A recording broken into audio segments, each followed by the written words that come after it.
তার মাথা। কোথায় যাচ্ছ ঢেপসি মুখে? এই ঢেপসি মুখে কাকে বলে? হ্যাঁ ঢেপসি মুখে কাকে বলে? বেশি বেশি করে না বালতিতে মেরে মাথা ফাটিয়ে দাও। আপনার মতো বালতি নিয়ে এসে তো ভরতে টাইম লাগবে না? তার বালতি ফাটিয়ে দেওয়া বুঝছিস? এই ফাটা ফাটা ফাটা সোনার পাল্লা। দেখি দেখি আমি ফ্যান ফ্যানে সেলুনে সেটা নেবার গর্ব। এই যে শুটকি পড়াতে তোমাকে খাওয়াতে পারে না শুটকি। তাই শরীর দেখেছিস? হাতি কদিন পরে বাস্ট করবি কান বন্ধ করবে। এবার পাড়ার ফাংশনে আমি ভাসা।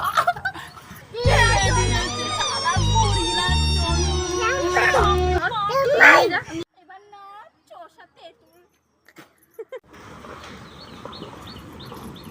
তোমার 200 টাকা জামা আমার দড়িতে আবার মেলতে এসো না। আমি মেলবই তোমার মেয়ে চারিদিকে চুম্মাচাটি করে বেড়াচ্ছে, অবশ্য তোমার থেকে তো শিখেছে।